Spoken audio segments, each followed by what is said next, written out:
بسم الله الرحمن الرحيم. الحمد لله وكفى وسلام على عباده الذين اصطفى وصل وسلم وبارك على نبينا المصطفى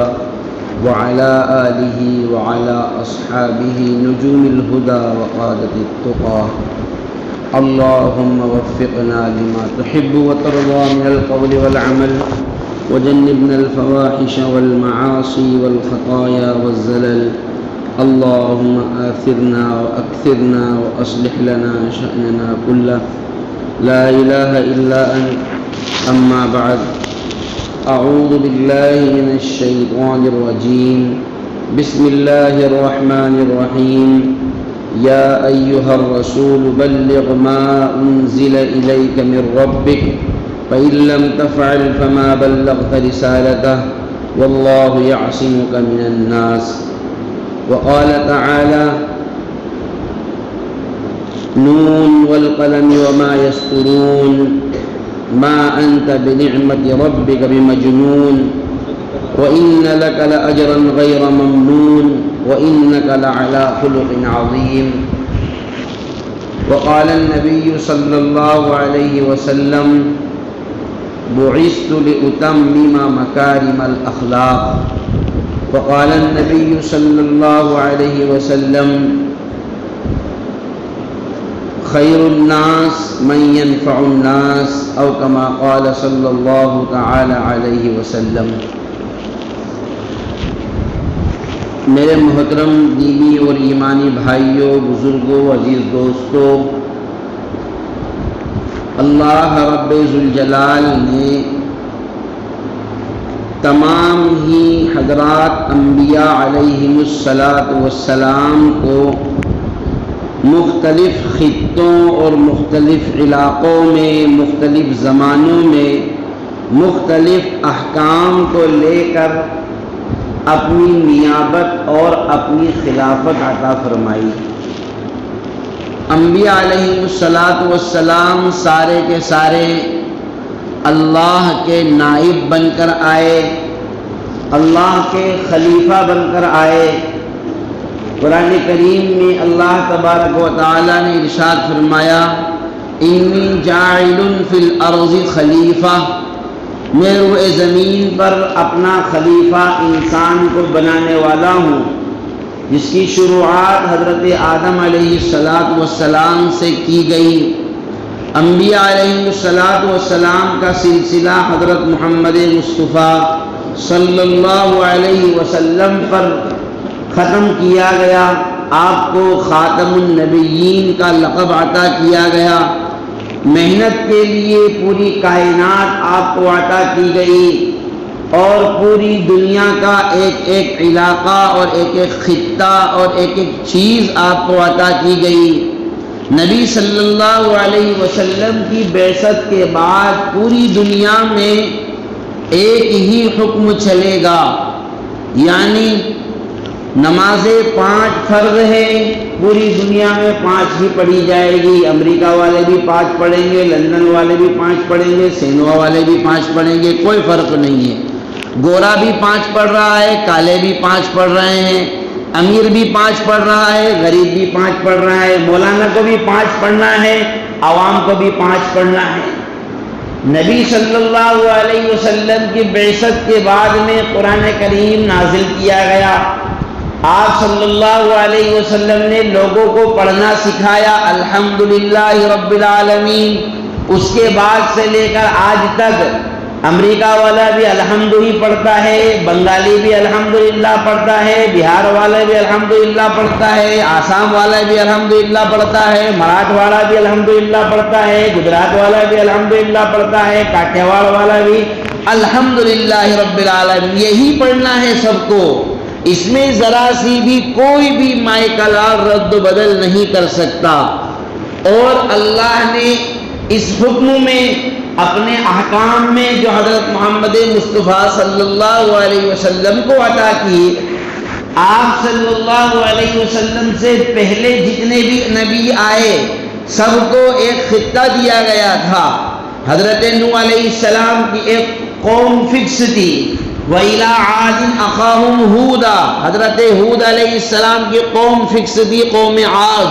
وَإِلَىٰ ثَمُودَ أَخَاهُمْ صَالِحًا، حضرت صالح علیہ السلام کی قوم فکس تھی، کون سی قوم تھی؟ قوم سمود۔ وَإِلَىٰ مَدْيَنَ أَخَاهُمْ شُعَيْبًا، حضرت شعیب علیہ السلام کی قوم فکس تھی، کون؟ مدین والے۔ سب کی قومیں اللہ تبارک و تعالی نے انبیاء علیہ السلام کی فکس کر دی، لیکن حضرت جناب محمد رسول اللہ صلی اللہ علیہ وسلم کو دعوت کا جو میدان دیا گیا،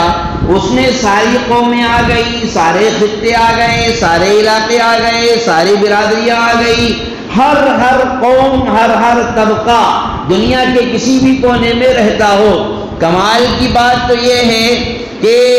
دنیا والوں نے بہت کوشش کی کہ سب میں ایک حکم نافذ کر دیا جائے، پوری دنیا میں یکساں سول کوڈ لاگو کر دیا جائے، مرد عورت سب ایک جیسے کر دیے جائے۔ ہزاروں لاکھوں کروڑ کوششیں کی کر رہے ہیں، اور آگے چل کر فتنہ اور فساد کے زمانے میں کرتے رہیں گے، لیکن وہ اس میں کبھی بھی کامیاب نہیں ہو سکتے۔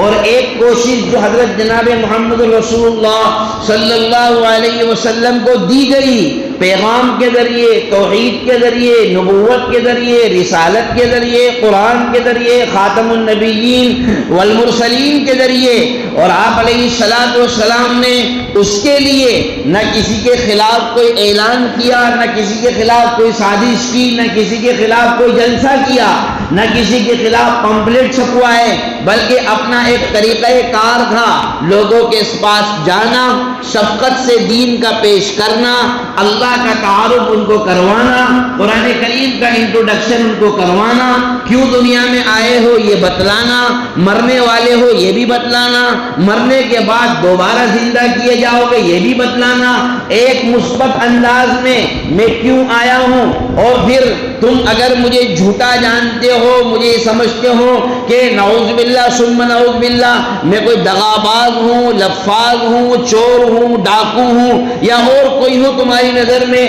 تو میں تمہارے سامنے بچپن سے رہ رہا ہوں، تم مجھے آج سے نہیں جانتے ہو، پچھلے 40 سال میں نے تمہارے درمیان میں گزار دیے ہیں، میرا بچپن تمہارے بیچ میں گزرا، میری جوانی تمہارے بیچ میں گزری، میں نے تم سے معاملات بھی کیے، لین دین بھی کیے، اور میں یہ نہیں کہتا کہ جو بات میں پیش کر رہا ہوں وہ میرا اپنا کوئی حکم نامہ ہے، میری اپنی طرف سے کوئی بات اس میں کی گئی ہے، بلکہ وما ينطق عن الهوى ان هو الا وحی یوحى، وہ تو ایک میسیج ہوتا ہے، ایک پیغام ہوتا ہے جو اللہ تبارک و تعالیٰ کی طرف سے میرے دل میں ڈالا جاتا ہے، اللہ کا فرشتہ میرے سامنے لے کر کے آتا ہے، میرا کام تو صرف یہ ہے جو بات مجھ تک آئی ہے اس کو تم تک فارورڈ کر دینا، جو میسیج مجھے دیے گئے ہیں وہ میسیج تم تک پہنچا دینا، بس میں اتنا کرتا ہوں۔ اس کے مقابلے میں گالیاں بھی ملی، تانے بھی ملے، مجنون بھی کہا گیا، دیوانہ بھی کہا گیا، اور بائیکاٹ تک کیا گیا، سوشل بائیکاٹ تک کیا گیا، معاملات کا لین دین بند کر دیا گیا، کھانے پینے کو ان کو نہیں دیا جائے گا، یہ تک کی نوبت آئی، لیکن ایک پیغام تھا، ایک حکم نامہ تھا، ایک دعوت تھی، ایک تبلیغ تھی، ایک میسیج تھا جو اللہ رب العزت کی جانب سے حضرت محمد مصطفیٰ صلی اللہ علیہ وسلم تک پہنچایا گیا، اور آپ کے ذریعے سے دوسروں تک پہنچایا گیا۔ اس نے دھیرے دھیرے دھیرے، جیسا کہ پانی کا سیلاب اور پانی کی روانی کس طریقے سے اپنا راستہ بناتی ہے، اور وہ کسی بھی ترتیب سے اپنا نکلنے کا راستہ ڈھونڈ لیتی ہے، اسی طریقے سے نور محمدی صلی اللہ علیہ وسلم کی شعاعوں نے، ایمان کی ان روشن کرنوں نے، دعوت و تبلیغ کے ان روشن قمقموں نے جب اپنی روشنی کو لوگوں کے دلوں کے اندر گھسنا شروع کیا، لوگوں کو سمجھ میں آنا شروع ہوا، ہر خطے کے لوگ سمجھنے لگے، ہر زبان کے لوگ سمجھنے لگے، ہر علاقے کے لوگ سمجھنے لگے۔ دسترخوان محمد رسول اللہ صلی اللہ علیہ وسلم کا ہے، کہاں پر سجا ہوا ہے؟ مکہ میں سجا ہوا ہے، مدینہ میں سجا ہوا ہے۔ مکہ اور مدینہ دونوں حجاز میں ہیں، دونوں عرب ممالک میں ہیں، لیکن ہم دیکھتے ہیں کہ اس دسترخوان پر آپ کے نور نبوت سے فائدہ اٹھانے والے مختلف علاقے کے لوگ، مختلف خطے کے لوگ، مختلف ذہنیت کے لوگ، مختلف فکر کے لوگ، مختلف سوچ کے لوگ، مختلف زبانوں والے، مختلف رنگ و روپ والے، مختلف کاروبار والے ایک سوچ کے ساتھ ایک دسترخوان پر حضرت محمد مصطفیٰ صلی اللہ علیہ وسلم کے سامنے بیٹھے ہوئے ہیں۔ کیونکہ اگر آپ کے دسترخوان پر بیٹھنے والے حضرت ابو بکر ہیں جو آپ کے خاندان سے ملتے ہیں، اگر حضرت عمر ہیں جو آپ کے خاندان سے ملتے ہیں، تو آپ ہی کے دسترخوان پر بیٹھنے والوں میں بلال حبشی کا بھی نام آتا ہے جن کا تو عرب سے کوئی تعلق ہی نہیں تھا۔ آپ ہی کے دسترخوان بیٹھنے والوں میں صہیب رومی کا بھی نام آتا ہے جو اصلاً عرب کے باشندے نہیں تھے۔ آپ کے ساتھ میں رہنے والوں میں سلمان فارسی کا بھی نام آتا ہے جو مختلف ممالک سے گھوم گھام کر کے حضور اقدس صلی اللہ علیہ وسلم کی خدمت میں پہنچے تھے۔ معلوم یہ ہوا کہ یہ اثرات تھے، یہ تاثیر تھی اخلاق محمدی صلی اللہ علیہ وسلم کی، یہ ایک کشش تھی، یہ جاذبیت تھی، یہ چاشنی تھی، یہ حلاوت اور مٹھاس تھی جو محمد مصطفیٰ صلی اللہ علیہ وسلم کی زبان مقدس سے نکلتی تھی، آپ کی نگاہوں کے اشارے سے نکلتی تھی، آپ کی آنکھوں کی کنکھیوں سے نکلتی تھی، آپ کے ہونٹوں سے نکلنے والے تبسم سے نکلتی تھی، آپ کی زبان مقدس سے نکلنے والے الفاظ کی وہ چاشنی تھی کہ جس کو جو کوئی بھی سنتا تھا وہ آپ کا گرویدہ ہو جاتا تھا۔ آخر کیا وجہ ہے؟ شمائل میں لکھا ہے جناب رسول اللہ صلی اللہ علیہ وسلم کے پاس میں جب کوئی شخص آتا، ابتداء میں آتا تو وہ تھوڑا سا مرعوب ہوتا، من رآہ بدیہتن ہابہو، جو آپ کو شروع میں دیکھتا گھبرا جاتا کہ کون ہوں گے، کتنے بڑے آدمی ہوں گے جن کا چرچا عربوں میں بھی ہے، عجموں میں بھی ہے، پتہ نہیں کیسا لباس ہوگا، پتہ نہیں کتنے آس پاس حوالی بیٹھے ہوئے ہوں گے، پتہ نہیں کتنے لوگ ہوں گے جو روکا ٹاکی کرنے والے ہوں گے، لیکن ومن خالتہ معرفۃ احبہ، جو ملاقات کرتا، جو قریب جاتا تو اس کے محبت میں اضافہ ہوتے جاتا۔ اس لیے کہ مجھے بتائیے دنیا کی تاریخ میں رسول اللہ صلی اللہ علیہ وسلم سے بڑی ہستی بتائیے کوئی گزری ہے؟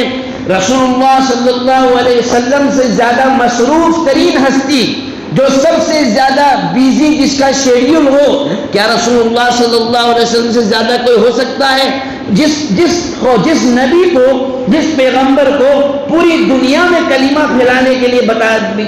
بھیجا گیا ہو، جس کو یہ کہہ دیا گیا ہو کہ آپ کی پوری زندگی وقف ہے، جو ہم نے بھیجا ہے، یہ جو 30 پارے جو ہم آپ پر نازل کر رہے ہیں، یہ امت تک پہنچانا آپ کا کام ہے۔ پوری دنیا کا عمل، پوری دنیا کا عملہ اور پوری دنیا کا میدان آپ کی دعوت کا میدان رہے گا۔ ایسے شخص کے پاس کبھی ٹائم ہو سکتا ہے؟ بتائیے مجھے، کیا اس شخص کے پاس میں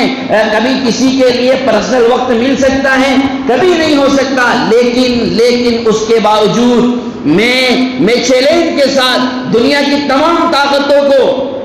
اور تاریخ لکھنے والے تمام مورخین کو اور اعتراض کرنے والے تمام معترضین کو، مخالفت کرنے والے تمام مخالفین کو، اور دین اسلام سے حسد اور بغض رکھنے والے تمام حاسدین اور تمام بغض رکھنے والوں کو اسلام کا یہ چیلنج ہے، ایک مثال دینے کے لیے، ایگزامپل کے طور پر کوئی مائی کلال ایک نمونہ یہ بتا دے کہ ایک ادنا سا شخص ہو، چھوٹا آدمی ہو، مزدور ہو، چھوٹے طبقے کا ہو، کالا ہو، فقیر قسم کا ہو، غریب قسم کا ہو، وہ رسول اللہ صلی اللہ علیہ وسلم کے پاس ملاقات کے لیے آیا ہو، آپ سے میں ملنا چاہتا ہوں، آپ کے پاس جانا چاہتا ہوں، ایک مثال کوئی مائی کلال یہ بتا دے کہ حضرات صحابہ نے یا خود رسول اللہ صلی اللہ علیہ وسلم نے یہ کہہ کر کے اس کو ریجیکٹ کر دیا ہو کہ ابھی حضرت کے پاس ٹائم نہیں ہے۔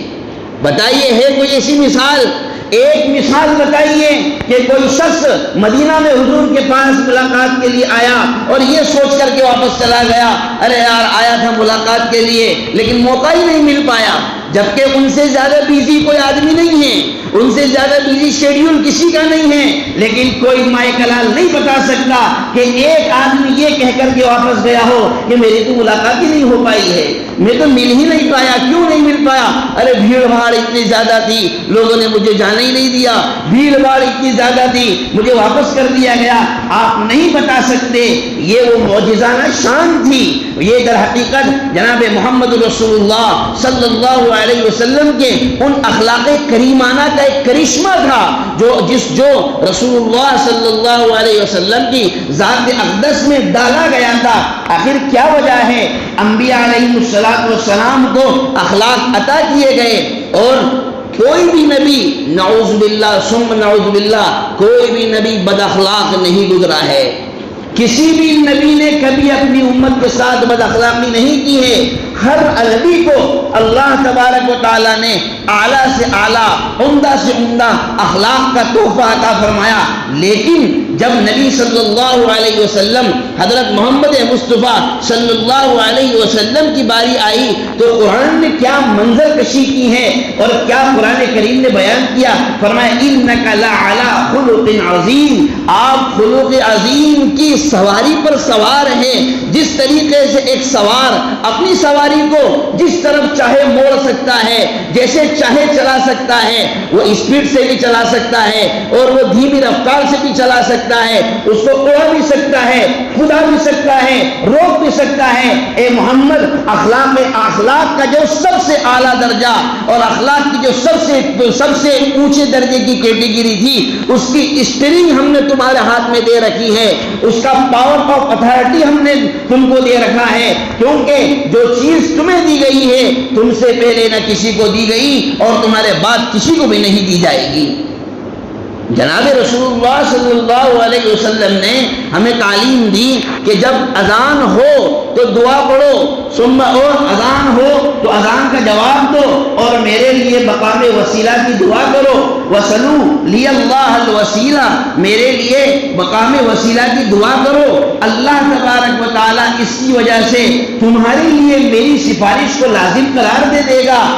کیونکہ مقام وسیلہ ایک مقام ہے جو اللہ تبارک و تعالیٰ اپنے کسی خاص بندے کو عطا فرمائے گا، اور فرمایا میں امید کرتا ہوں کہ وہ بندہ میں ہی ہوں اور یقیناً آپ ہی ہیں۔ لیکن مجھے بتائیے، اگر کوئی شخص پوری امت اس بات پر اتفاق کر لے کہ ہم کو اذان کے بعد کی دعا نہیں پڑھنا ہے، پوری امت نے اتفاق کر لیا، سارے لوگ مل گئے، دیوبندی بھی مل گئے، بریلوی بھی مل گئے، جماعت والے بھی مل گئے، مدرسے والے بھی مل گئے، اور مدینہ مسجد والے بھی مل گئے، مکہ والے بھی مل گئے، سب نے مل کر کے اتفاق کر لیا کہ ہم میں سے کوئی بھی اذان کے بعد کی دعا نہیں پڑھے گا اور کبھی نہیں پڑھے گا، قیامت تک نہیں پڑھے گا، تو کیا رسول اللہ صلی اللہ علیہ وسلم کا مقام وسیلہ ہم لوگ چھنوا لیں گے؟ کیا وہ آپ صلی اللہ علیہ وسلم سے چھین لیا جائے گا؟ وہ تو اللہ نے دے دیا ہے،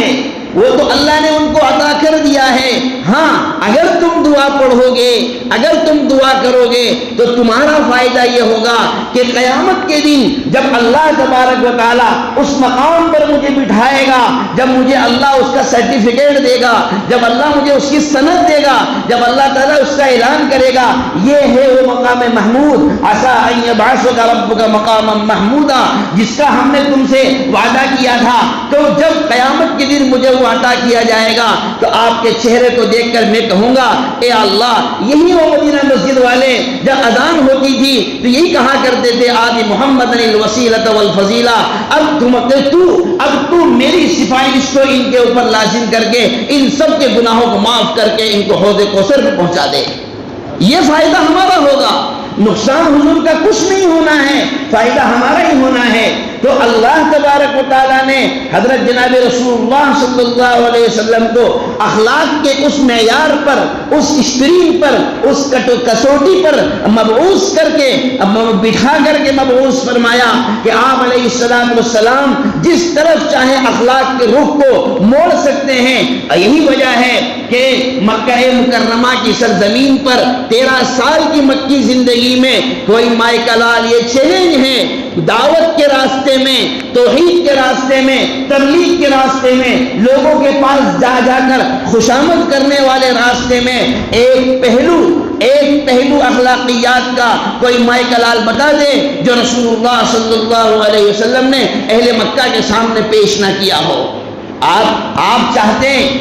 چاہتے تو کیا پہلے دن سے پاور حاصل نہیں کر سکتے تھے؟ اللہ تبارک و تعالیٰ نے جب آپ کو پہلی وحی عطا فرمائی، اقرأ بسم ربک الذی خلق، اور جب پہلی مرتبہ آپ کو کہا گیا وانذر عشیرتک الاقربین، تو کیا آپ اسی وقت یہ حکم جاری نہیں کر سکتے تھے کہ دیکھو رے جیسا کہہ رہا ہوں چپ چاپ ویسا سن لو، ویسا کر لو، نہیں تو میرے اندر اتنی طاقت ہوتی ہے، اتنا پاور ہے کہ تم سب کو مسل کے رکھوا دوں۔ کیا آپ پہلے دن یہ کام نہیں کر سکتے تھے؟ نہیں کیا۔ کیوں نہیں کیا؟ امت کو یہ پیغام سنانا تھا، امت کو یہ تعلیم دینا تھا کہ دیکھو میں جو کام لے کر کے آیا ہوں، میں جو عمل لے کر کے آیا ہوں، میں یہ دعوت لے کر کے آیا ہوں، اس میں تمہارے جہاں بہت سارے امتحانات ہوں گے، اس میں سب سے بڑا امتحان تمہارے اخلاق کا ہوگا، تمہارے کردار کا ہوگا کہ تم اپنے مخالفین کے ساتھ کیسا رویہ اختیار کرتے ہو، تم اپنی مخالفت کرنے والوں کے سامنے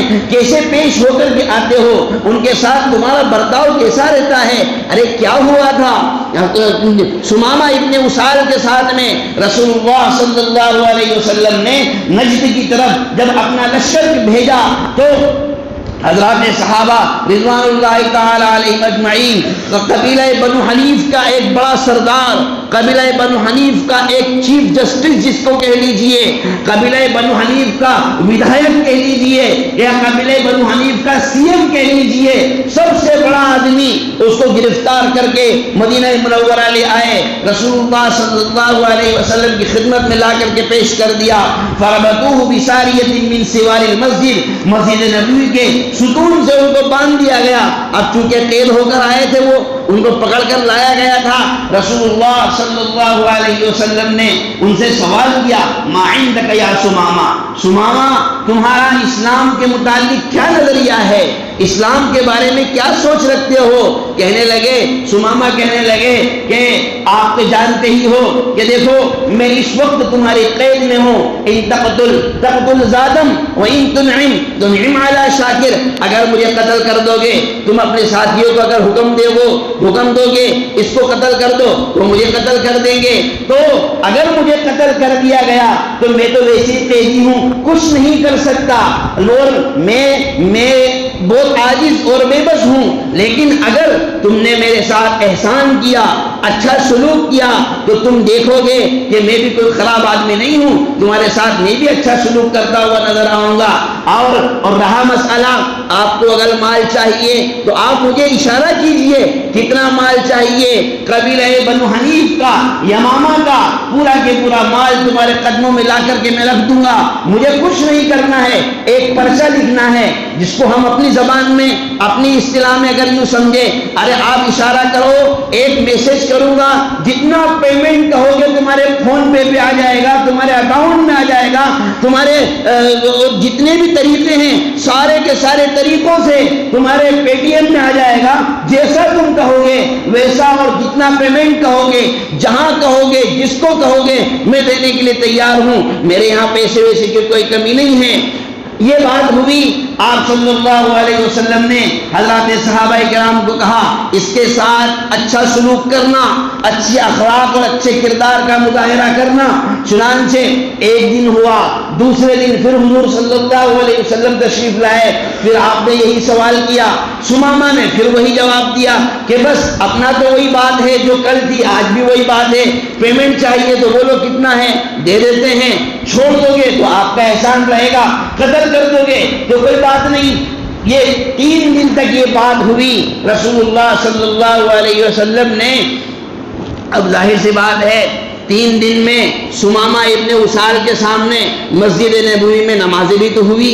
3 دن میں سمامہ ابن اسال کے سامنے صحابہ نے کھانا بھی تو کھایا، 3 دن میں سمامہ ابن اسال کے سامنے لوگوں نے معاملات بھی تو کیے، اس سمامہ ابن اسال کے سامنے آپس کی گفتگو بھی تو آئی، سمامہ ابن اسال کے سامنے حضور کا عمل بھی تو آیا، صحابہ کے اپنے عمل بھی تو آئے، حضور سے محبت بھی تو آئی، دنیا کو وہ کتنا چاہتے ہیں کتنا نہیں چاہتے ہیں یہ بھی تو آیا، آخرت کو کتنا چاہتے ہیں کتنا نہیں چاہتے ہیں یہ بھی تو آیا، نماز پڑھ رہے ہیں یا نہیں پڑھ رہے ہیں یہ بھی تو آیا، اخلاقیات کے باب میں کیا ایک دوسرے کے ساتھ رویہ ہے یہ بھی تو ان کے سامنے آیا۔ ان 3 دن کے اندر جب رسول اللہ صلی اللہ علیہ وسلم نے کہا اب اس کو چھوڑ دو، اس کو کچھ نہیں کرنا ہے، چھوڑ دو، یہ آزاد ہے، جہاں چاہے گا وہاں جائے گا۔ بخاری کی روایت میں ہے کہ سمامہ ابن اسال وہیں سے فوراً گئے، پاس میں ایک باغیچہ تھا وہاں آ کر کے غسل کیا، غسل کرنے کے بعد میں تشریف لائے اور آ کر کہنے لگے اشہد ان لا الہ الا اللہ واشہد ان محمد رسول اللہ، اور کہنے لگے کہ میرے یہاں آنے سے پہلے میری نظر میں سب سے زیادہ مبغوض اور سب سے زیادہ ناپسندیدہ اگر کوئی چہرہ تھا تو وہ محمد تمہارا تھا، لیکن ان 3 دنوں میں پتہ نہیں کون سا ایسا جادو میرے اوپر ہو گیا کہ اب مجھے آپ کے علاوہ کوئی نظر نہیں آتا ہے۔ آپ ان 3 دنوں سے پہلے میری نظر میں اسلام مذہب سے زیادہ ناپسندیدہ اور اسلام سے بڑا دشمن میرا کوئی مذہب نہیں تھا، لیکن ان 3 دنوں میں تمہارے ان حواریوں نے تمہارے ان ساتھیوں نے پتہ نہیں ایسا کون سا جادو کر دیا کہ مجھے اسلام سے اتنی محبت ہو گئی کہ اب اس سے زیادہ مجھے کوئی بھی دین پسند نہیں ہے، اور 3 دن سے پہلے جب مجھے یہاں لایا گیا تو میں تمہارے شہر کو سب سے زیادہ ناپسند کیا کرتا تھا، لیکن اب ان 3 دن میں میری کیفیت یہ بنی ہے کہ تمہارا مذہب اور تمہارا دین مجھے سب سے زیادہ، تمہارا شہر میرے نزدیک سب سے زیادہ پسندیدہ ہے۔ اور کہنے لگے میں تو عمرے کے لیے جا رہا تھا، تمہارے ساتھی مجھے پکڑ کر لے کر کے آ گئے، رسول اللہ صلی اللہ علیہ وسلم نے انہیں اجازت دی کہ جائیے آپ عمرہ کر کے آئیے۔ جب مکہ پہنچے مکہ والوں کو پتہ چل گیا کہ سمامہ نے اپنا دین جو پرانا دین تھا وہ چھوڑ دیا، وہ کنورٹ ہو گیا ہے، جو آ کر کے کہنے لگے سبوت یا سمامہ سابی ہو گیا، بددین ہو گیا۔ یعنی مشرکین کا ایک طریقہ تھا، جو دین اسلام قبول کرتا تھا اس کو کہتے تھے بددین ہو گیا، اس کو کیا کہتے تھے بددین ہو گیا، اس کو کہتے تھے خراب دین کو اختیار کر لیا۔ تو سمامہ سے کہنے لگے کہ تو بددین ہو گیا، سمامہ کہنے لگے میں بددین نہیں ہوا ہوں بلکہ میں نے صحیح دین کو اختیار کر لیا ہے۔ اور مکہ والوں نے کچھ آپس میں انبن ہوئی ہوگی، جسے اکیلا آدمی دیکھ کے ہو سکتا ہو ڈرایا ہو، دھمکایا ہو یا رشوت دینے کی کوشش کی ہو جیسے ہوتا ہے، تو کہنے لگے سمامہ کہ دیکھو یاد رکھنا اب آج کے بعد میں مکہ کی سرزمین پر مکہ والوں کے لیے نجد کی جانب سے جتنا بھی مال آتا ہے، کیونکہ غلہ جو آتا تھا، گیہوں وغیرہ جو آیا کرتے تھے، غلہ پورا کے پورا مکہ میں نجد سے آتا تھا، انہی کے گاؤں سے آتا تھا، سمامہ ابن اسال کی ہی گاؤں سے آیا کرتا تھا، اور اس منڈی کے یہ انچارج تھے، یعنی ان کے سائن کے بغیر، ان کی پرچی کے بغیر، ان کے دستخط کے بغیر وہاں سے کوئی بھی ٹرک باہر نہیں نکلتا تھا، اتنے پاورفل آدمی تھے۔ کہنے لگے آج کے بعد میں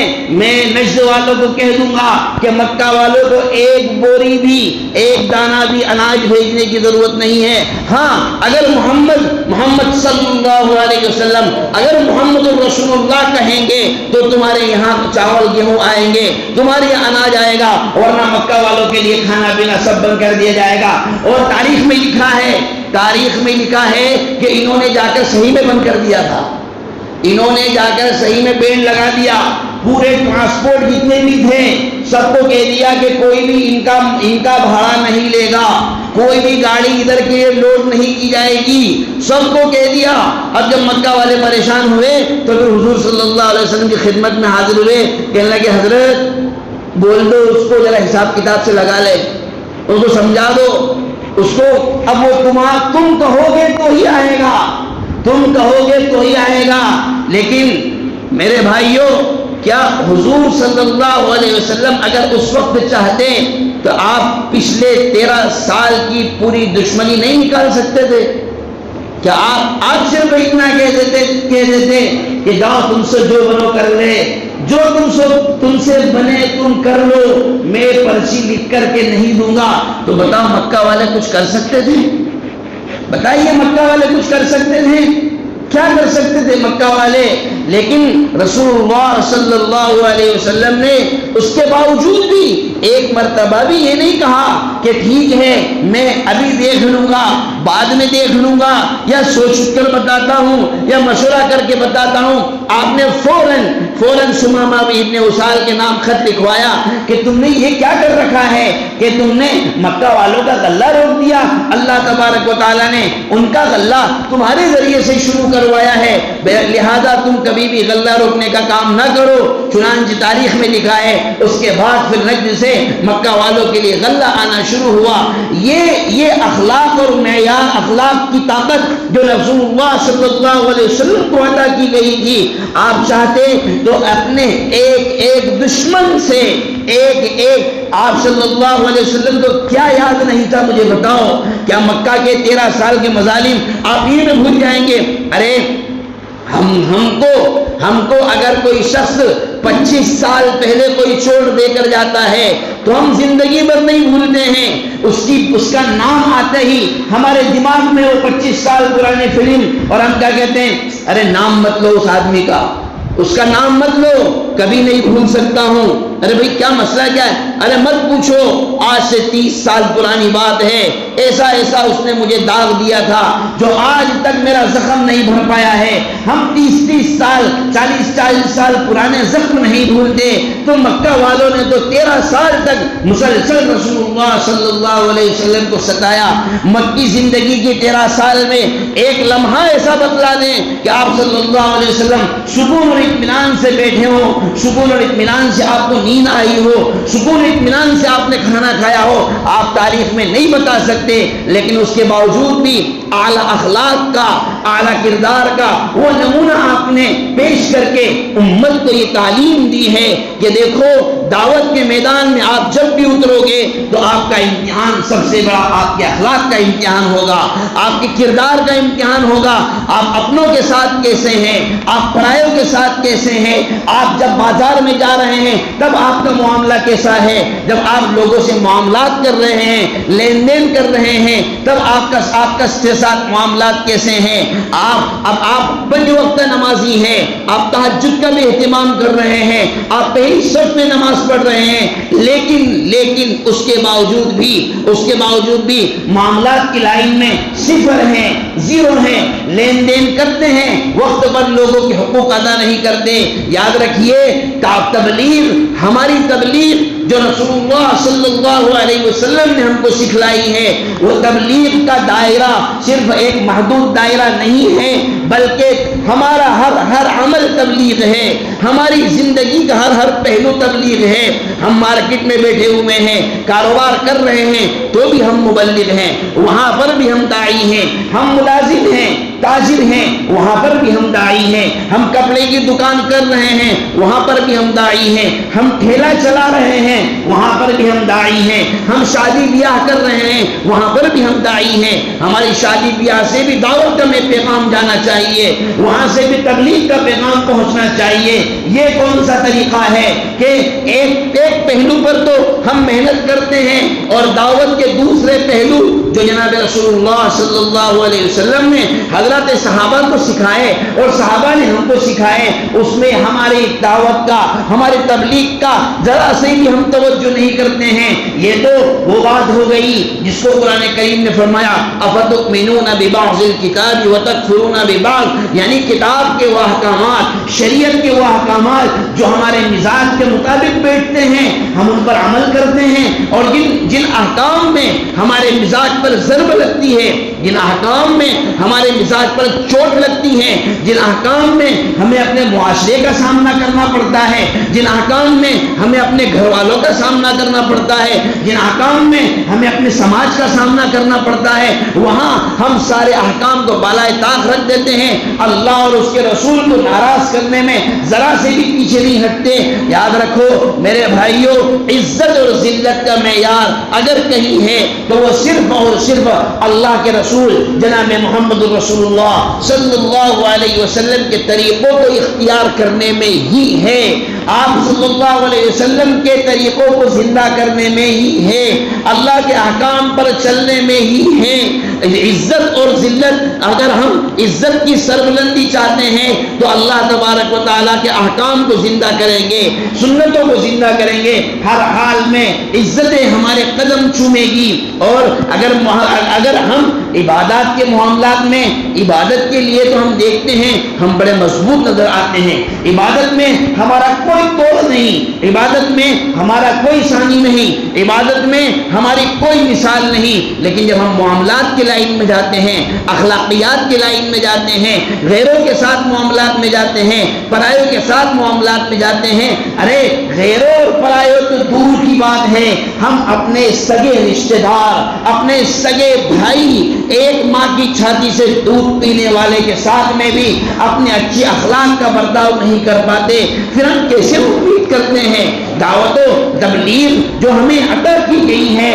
یہ صرف ہمیں کسی ایک خطے کے لیے نہیں دی گئی، بلکہ رسول اللہ جس طریقے سے رسول اللہ صلی اللہ علیہ وسلم کو پورے عالم کا پیغمبر بنا کر کے بھیجا گیا ہے، اسی طریقے سے قیامت تک کے آنے والے لوگ جو بھی اس مشن میں اپنے آپ کو شریک کریں گے، جو بھی اس مشن سے اپنے آپ کو جوڑیں گے، جو بھی اس مشن میں اپنے آپ کو جوڑنے کی کوشش کریں گے، ان سب کی ذمہ داری ہے کہ وہ اپنی دعوت کا میدان، اپنی توحید کا میدان، اپنی تبلیغ کا میدان پوری دنیا کو بنائیں گے۔ اور یہ واحد کلمہ ہے، یہ واحد پیغام ہے، یہ واحد میسیج ہے جو پوری دنیا کے لیے حضرت جناب رسول اللہ صلی اللہ علیہ وسلم کے توسط سے، آپ کے واسطے سے ہم کو عطا کیا گیا۔ اور جو قیامت قریب آتی جائے گی اور فتنے جتنے زیادہ قریب آتے جائیں گے، داعی لوگوں کے لیے،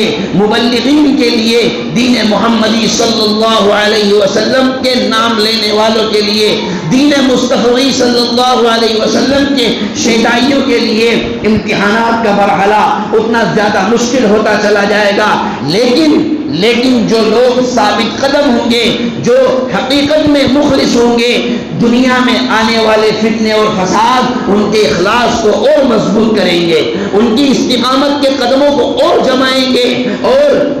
جو ریاکار اور شہرت حاصل کرنے کے لیے محنت اور کوشش کرنے کی کوشش کریں گے، تو ذرا سے فتنے اور ذرا سا طوفان اور ذرا سی آندھی ان کے قدموں کو اکھاڑ کر پھینک دے گی، وہ متزلزل ہو جائیں گے اور ان کا نام و نشان ختم ہو جائے گا۔ اللہ تبارک و تعالیٰ سے دعا کریں، اللہ تعالیٰ نے ہم سب کو جو حضرت محمد مصطفیٰ صلی اللہ علیہ وسلم کی امت میں پیدا فرما کر ہم پر جو احسان عظیم فرمایا، آپ کا مشن، آپ کی تحریک دے کر کے ہم پر احسان عظیم فرمایا، اللہ تبارک و تعالیٰ